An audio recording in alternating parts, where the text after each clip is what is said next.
Sejam todos bem-vindos ao canal TV CE Arra. Antes de iniciarmos o estudo de hoje, gostaríamos de pedir a você que clique em gostei, compartilhe e se inscreva no canal para ajudar a divulgar os seus conteúdos. Hoje nós vamos estudar sobre o limite do trabalho-repouso, das perguntas 682 a 685.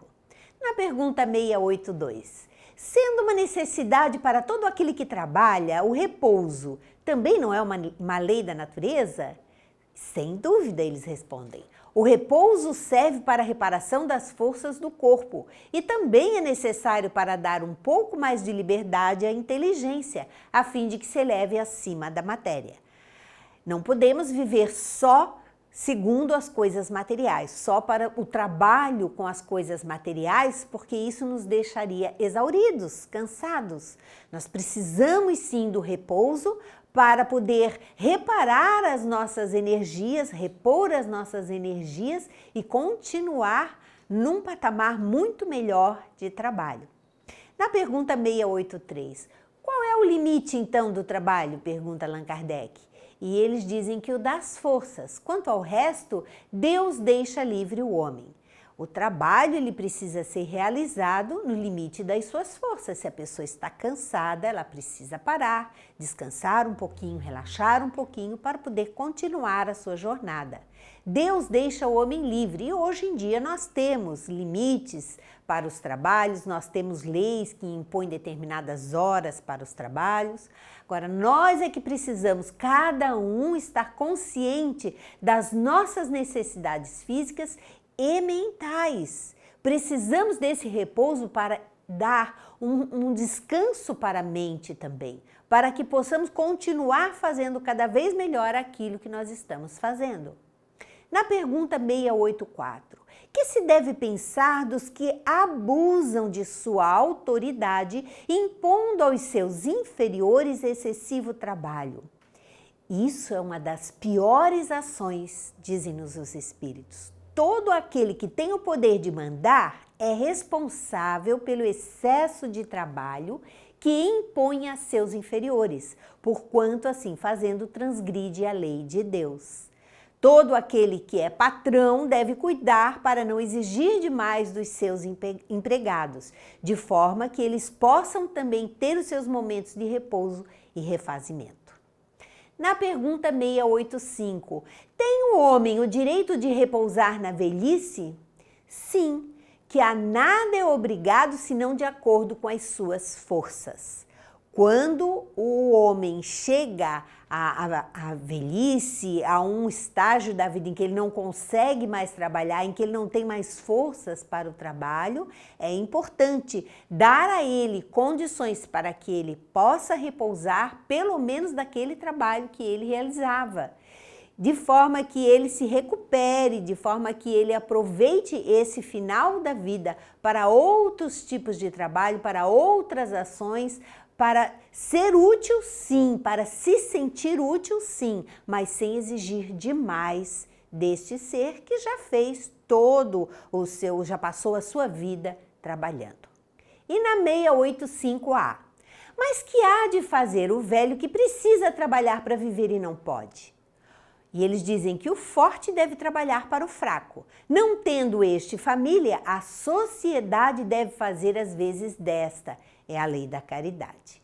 A sociedade deve estar preparada para cuidar daqueles que chegam na terceira idade, daqueles que chegam na velhice e não conseguem, não têm mais condições de trabalhar, de suprir as suas necessidades.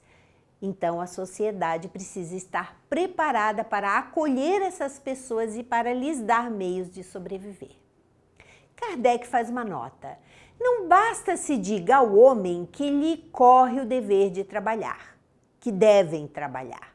É preciso que aquele que tem de prover a sua existência por meio do trabalho encontre em que se ocupar, a oportunidade de emprego que muita gente não tem hoje em dia, o que nem sempre acontece, diz Kardec. Quando se generaliza a suspensão do trabalho, assume as proporções de um flagelo qual a miséria. Naquela época em que eles viviam, Kardec, Muitos poucos tinham essa oportunidade, a grande maioria vivia na miséria. E hoje em dia nós estamos vivendo uma fase da sociedade também em que muita gente quer trabalhar, mas não tem a oportunidade de emprego. E até mesmo aqueles que são os patrões tiveram que despedir muita gente por falta de recursos de continuar pagando seus empregados. Então, é uma situação que a sociedade atual ainda está vivendo. Kardec continua: a ciência econômica procura remédio para isso no equilíbrio entre a produção e o consumo. Mas esse equilíbrio, dado seja possível estabelecer-se, sofrerá sempre intermitências durante as quais não deixa o trabalhador de ter que viver.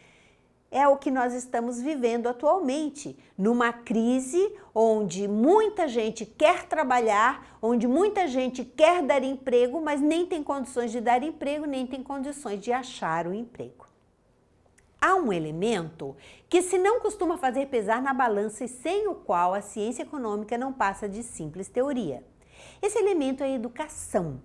Não a educação intelectual, mas a educação moral. Não nos referimos, porém, à educação moral pelos livros, e sim a que consiste na arte de formar os caracteres, a que incute hábitos, porquanto a educação é o conjunto dos hábitos adquiridos. Então, Kardec está falando aqui que há uma falta da educação moral também, da transformação da sociedade. De mudarem os hábitos que estão adquirindo de forma a se tornarem seres úteis à sociedade. Considerando-se a aluvião de indivíduos que todos os dias são lançados na torrente da população, sem princípios, sem freio, entregues a seus próprios instintos, serão de espantar as consequências desastrosas que daí decorrem? Quando essa arte for conhecida, compreendida e praticada, o homem terá no mundo hábitos de ordem e de previdência para consigo mesmo e para com os seus. Kardec está alertando, então, para que se eduque a população, para que se transforme a população, de forma que as pessoas terão respeito uns pelos outros e consideração. E aquele que pode mais, aquele que tem mais condições, não ficar usurpando daqueles que podem menos.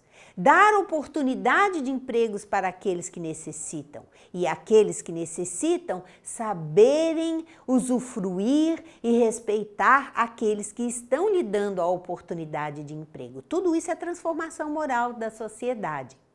Ele continua: dê respeito a tudo que é respeitável, hábitos que lhe permitirão atravessar menos penosamente os maus dias inevitáveis. A desordem e a imprevidência são duas chagas que só uma educação bem entendida pode curar. Esse é o ponto de partida, o elemento real do bem-estar, o penhor da segurança de todos.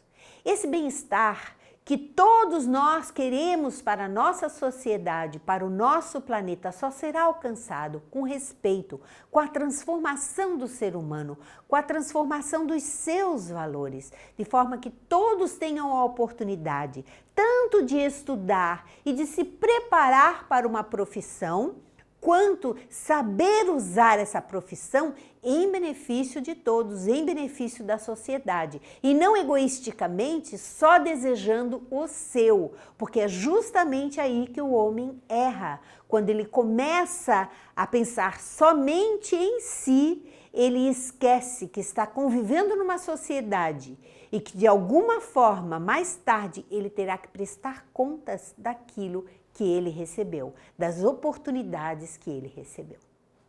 Assim nós encerramos mais um módulo do Livro dos Espíritos. Muito obrigada e até o próximo encontro.